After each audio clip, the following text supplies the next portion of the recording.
Hello, everybody. Scott Golden here with the World Class Championship Wrestling Review Series. We enter the month of April 1987, and we are fast approaching the end of the available stuff on the promotion in the area.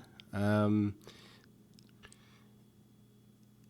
as always, there are new people in the world class area. There's new people in almost every territory sooner or later, but we move forward into the process here, and the first match on the card, Black Bart and Jack Victor versus Red River Jack and Steve Casey. Obviously, that is not your typical team. Percy Pringle out with Bart and Victory.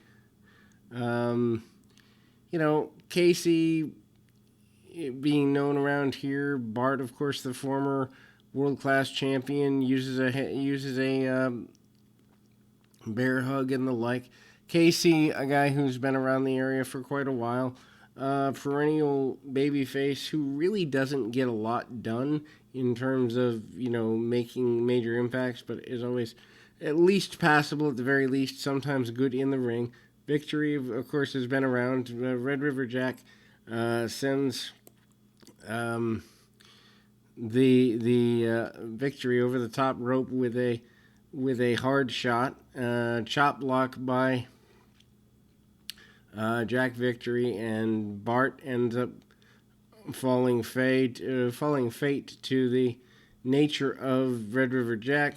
Casey and Bart square off again. Casey with a shot between the eyes, and then they break the match down quite a bit. Really, Bart ends up going more heel than normal, but as a former world champ. Awkward dropkick near the end of the match by Casey. Just doesn't take off the way you'd want somebody to. And then that goes along pretty simply. Casey and Bart, Victory and Bart, square the ring off, cut the ring in half and the like. Jack Victory goes to town relatively quickly. They get a good 8 or so minutes, maybe, out of the match. The heels cut the ring off for quite a bit, and Irish whip. And Victory again doesn't look as good as he did when he came in. It might be the business is wearing on him. Maybe they've never really found a place for him to be. Don't really know what that's about. But big backdrop by Red River Jack on Jack Victory, and big boot to the face, and goes for the cover. 1, 2, 3. Win for the team of Casey and Casey and Red River Jack. Rick Dubois, Steve Simpson up next. Simpson, of course, a multi-time Texas champion, TV champion, and the like. Eventually, later in the year, his brother does come in. I'm several months ahead. I'm into the summer at this point in my viewing.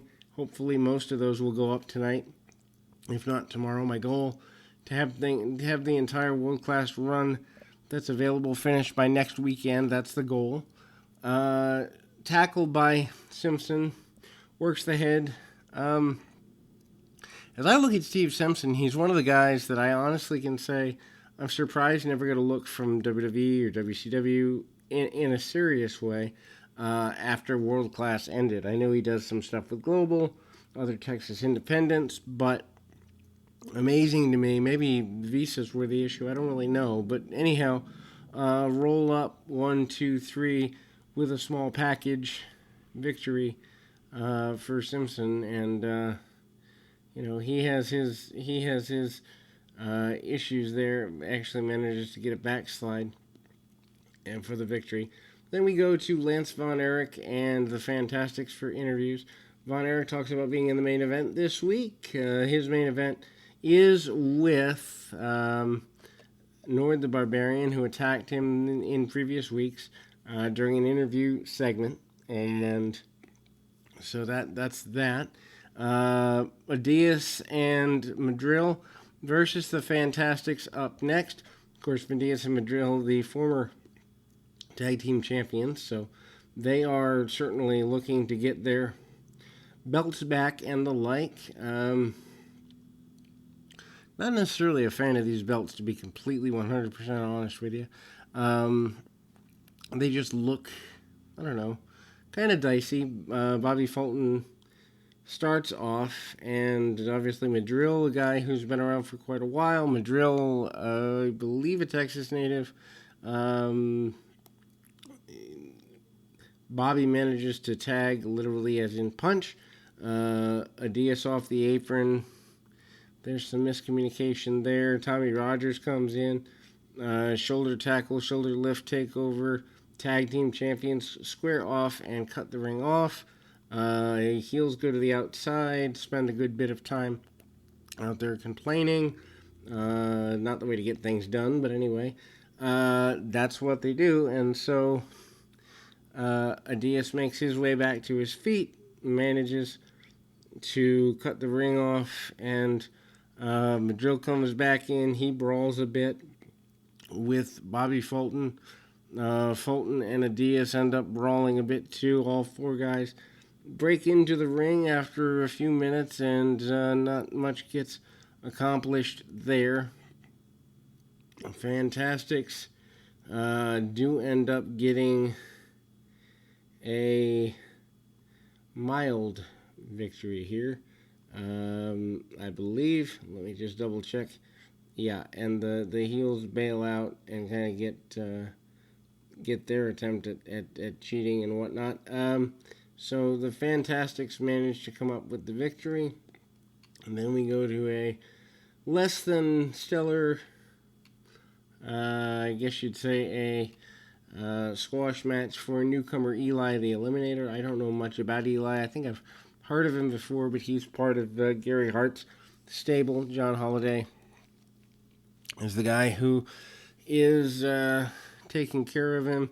Enhancement talent by the name of Hank Wilbin is the opponent there, obviously, with Eli.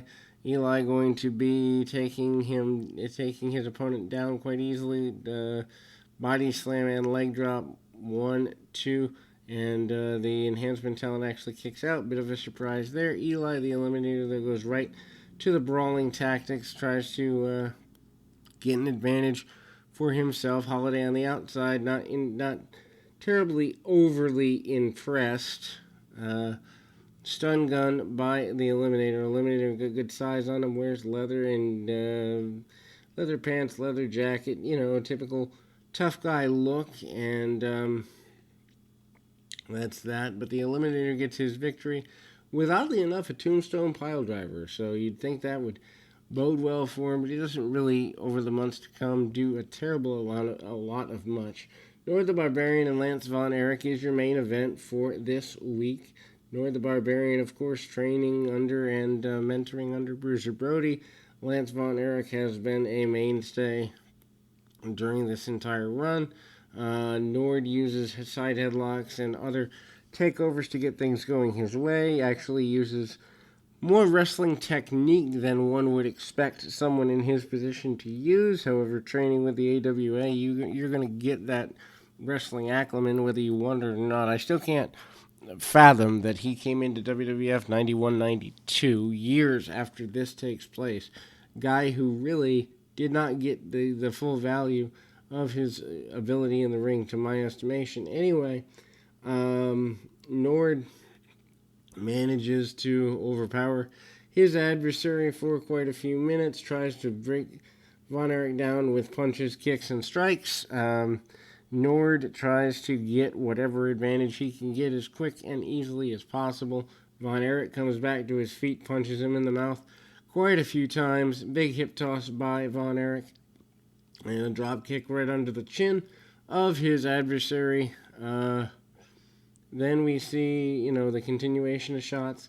With only a couple minutes left in the program, it looks as though things aren't looking good for Nord. Nord goes up in the lights with a big back body drop, and I'm actually surprised when I was watching the match. My thought was you would have expected more from Nord, being relatively only a couple months in, 1-2, and Nord, though, does do something that's very rare, and that's kick out of the top rope drop kick of Von Erich, which is a big deal. Nord manages to pick the young man up post that, hits a big boot to the face, and drops down.